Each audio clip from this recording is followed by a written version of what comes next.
Hello and welcome to the Santa Clarita Valley Signal News Podcast. I'm your host, Aron Bender. Appreciate your listening. Every week we take a look at the stories making news in the 661. Head over to Twitter at SCV Signal. Sign up for notifications so you never miss a story happening in our neighborhood. I'm hanging out this week with Managing Editor Perry Smith, who's also in charge of the Sunday Signal. One of the big stories this week, in addition to LA counties moving into the least restrictive, safer at home yellow tier, and businesses are able to increase capacity, is crime in the SCV is down. Depending on who you ask, the numbers are flexible, I guess, or based on a matter of perspective. When I reported the month-over-month increase of 40%, which is by far the largest and most dramatic month-to-month increase we've seen in quite some time, I understandably, as expected, got a little bit of a reaction from the city and the sheriffs, who asked me to, kind of look at it in the broader context and report a little bit about the quarter numbers, which kind of indicate, if you look over a 3-month period, which is how they calculate the crime rate, crime is up 7%. But so you consider that, and then you consider what we're reporting, which is the fact that crime was down in January from the previous month. Crime was down in February from the previous month. And then crime was up so much in March in reported cases that it reversed the trend of downward numbers for the quarter and bumped up the number 6 or 7%. So that's pretty significant. We wanted people to be aware, not necessarily that Santa Clarita is an unsafe community, but when you're changing your routine like we have for reopening, and you're leaving your home empty, and people are going out to businesses where you can be vulnerable and parking in community lots, all of these factors contribute to crime and a big rise in crime. Are those the types of crimes we're talking about? Thefts, and that's 100%, burglaries? Yeah. 100% of the time you're talking. Most of it's vehicle burglaries, vehicle thefts. They had mentioned that there was a very large and very significant block of these catalytic converter thefts, which are actually considered a Part 1 crime, and it costs people hundreds of dollars. So it is considered a grand theft to fix these problems.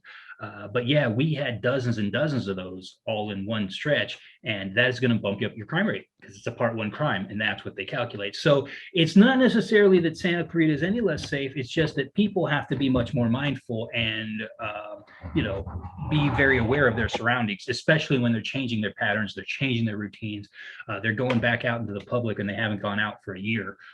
You're going to forget some stuff. And the sheriff was just very much like, we want people to be more cognizant, be more aware. That's a lot of their public outreach and their campaigns. I mean, to be honest, there's not much they can do after your stuff's been stolen unless they happen to be, right there. You happen to catch somebody, Yeah, either that or everywhere at once. A lot of times they'll finally find the ring.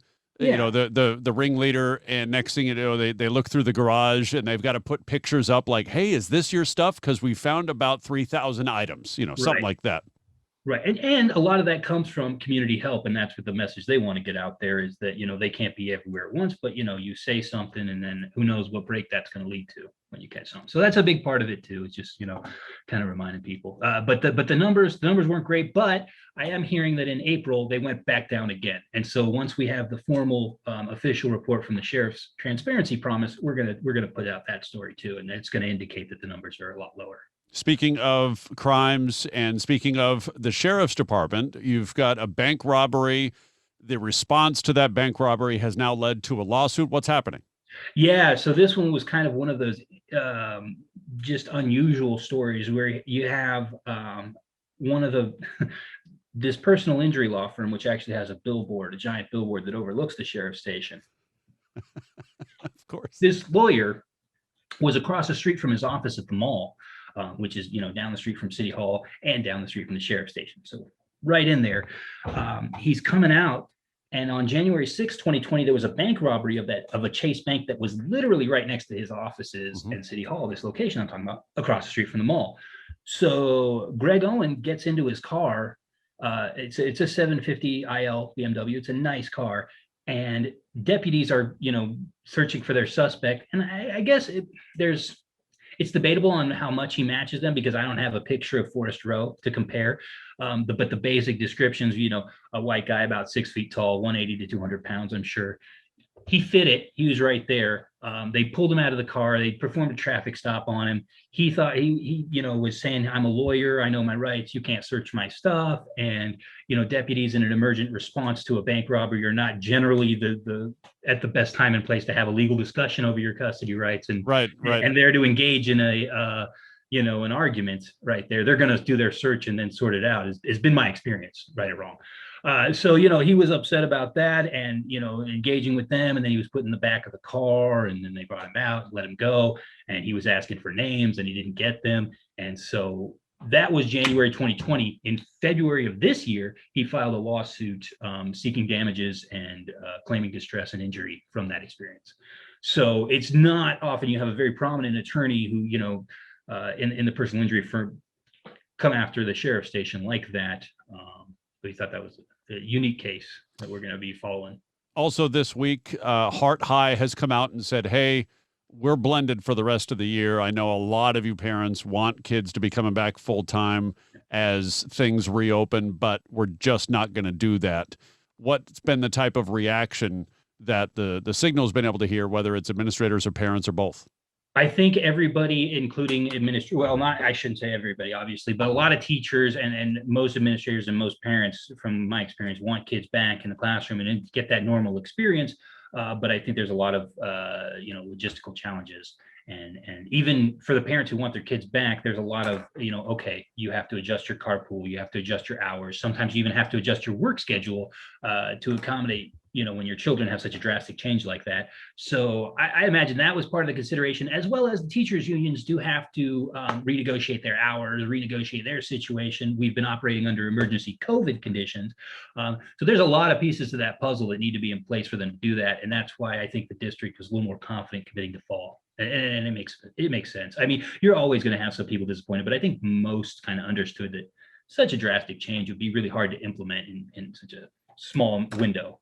Yeah, I mean, our daughters have been invited to apply for positions at their school to go back in person, and we've just decided not to let that happen for a couple of reasons. First off, they're in such a good routine at home.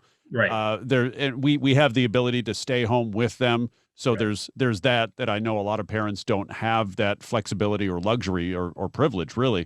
Right. The idea also that they're going to have to learn new teachers. The teachers are going to have to learn them, and it's only like 5 weeks left, 6 weeks left. Let's just see this through. Yeah, there's so many logistics and planning, especially when you're talking about creating a safe environment and one that's going to be worry-free for parents. I would take the summer, you know what I mean? Work it out, have people in place. I think everybody will be safer and feel safer that way. So, Speaking of schools, though, we haven't talked since Hart High School had another hearing on its mascot. What happened? Well, it's just more discussion about the discussion, really. I don't think we've landed anywhere. I don't think we've gotten any closer. You have a lot of pressure on both sides, and you have the district in a tough spot. And I don't think they want to force it on everybody. And I think they want to make sure they get everybody's input before they make any actions. If I had, honestly, I don't know where I'd place the bet right now as far as whether they're going to change it. Yeah. Or if they're going to change it, I think they might. But there's been so much discussion on both sides. Let's find out from the 35 major league pitchers who have graduated from Hart High School how they feel about it. I still it feels like, honestly, every Major League Baseball game I watch, it's like, by the way, this one's from Hart High as well. Yeah, they have quite the tradition there, and that's a big part of it, though, is that tradition and that pride. Obviously, we don't need to relitigate that discussion here, but you have so many people who are so proud of the mascot and tied to it, and then you have a large group that's growing in their voice, upset about it or concerned. So it'll be interesting to see. The district is in a bit of a spot there. We've had a couple of fires already in the last few weeks here in Santa Clarita. Fire season is part of your Sunday Signal coverage. It is heating up in a lot of different ways, Aaron. Yeah. I mean, obviously with the temperatures going up there, it's been real dry. We reported about half the rainfall that we traditionally have at this point in the year so far, with obviously a lot of that coming in January and not traditionally coming in January that didn't come this year. So I think you're going to have a pretty bad fire season. That's what everybody's been telling us. And it's been starting earlier and earlier, as you know. So just prepare yourselves. Get rid of your dry brush. Ready, set, go on the LA County Fire Department website. If you're unfamiliar with the plan, if you're new to the area, they have pretty detailed plans on how you can keep your property safe. And what about COVID? You're in the Sunday Signal, got a great piece on, we haven't really heard since probably last summer, the idea of this kind of long haul COVID. You've taken a look at that versus what we would maybe describe as normal COVID. Yeah, not another, again, not a bad incentive to go ahead and get that vaccine if you haven't already, Aaron, because you hear about some of these side effects. And like you said, you battle it for 3 weeks and it just, does a number on your health and your savings account, probably, for most of your medical. Oh, right. Yes. And then, like you said, for months, you need medication. There are, you're having breathing problems, you're having sleeping problems because of your breathing problems. There's so many issues that we talked about.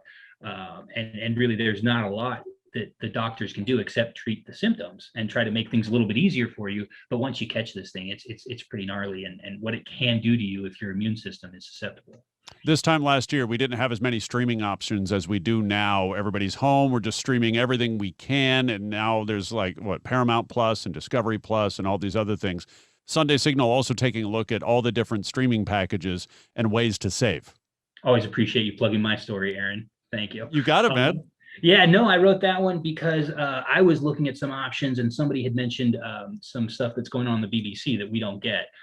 You see a lot more of these foreign language selections, or maybe you don't. I don't know if it's just my viewing that making Netflix pop these up for me. Right. But I'm so well traveled. No, I'm kidding. But just give me new episodes of the Great British Baking Show, and we're set. There we go. Set. That's all I need. And Antique Roadshow? No. Hey, that's, you know what? If there's not baseball on a Sunday afternoon and I want to take a nice nap, and that's not to say it's going to put me to sleep, but there's just something about an Antique Roadshow nap. I hear you. But no, yeah, there's so much out there, and it's not just about finding what you like. Now, I think it's just kind of finding the best deal too, because there are so many different avenues that you can to select content. So I looked at some of the ways that people can find content and also get content. There's this cool thing I found out about through the research for this called a stream locator. Which I'm not sure if you're familiar with VPNs, and I don't want to get too techie, but basically all of these streaming providers have different ways of giving you the content based on where you're geolocated, and they use your IPN for that. So the VPN masks your IPN, so you can tell your streaming service on Netflix, give me the UK feed, give me the Australia feed. So there's a couple different ways you can do that. Nice. And Stream Locator was actually something, it's only like $6 or $7 a month, and you pay $60 or $70 for it. But it works with smart TV devices, and it'll let you set it so that you don't have to be a super technologically savvy person. Like you kind of have to be with a VPN, and you just tell your TV like, hey, I'm in, Russia, but give me that, right, that kind of thing. Right. And I thought that was kind of neat, and I wasn't aware of that. So I do find it interesting that we spent so many years, decades really, complaining about cable companies charging as much as they would charge for all of what they had, And so we said, I'm going to cut the cord. I'm just doing this, that, and the other. Now we're about paying what we were paying for cable, but it feels like it's more of our choice. And that's it right there. And you said it's about controlling and only paying for what I want to watch. Yes. And don't you tell me what I have to watch and make me, TiVo some stuff I don't want to see. So it's kind of an interesting place. It's a great time to be a viewer. I do appreciate the TiVo throwback there. That was nice. I just had to date myself. We're dating ourselves right here. We're like, TiVo, I totally have it. It's actually still in the garage right now. Well, I didn't go VHS tape collection of Saturday Night Live episodes. I try to keep it current. Perry, thanks, man. We'll talk soon. Always a pleasure, Aaron. Thank you. For more stories, head over to signalscv.com. Email me story or guest ideas at abender@signalscv.com and connect with me on social media at aronbender.com. Thanks for listening. Be well.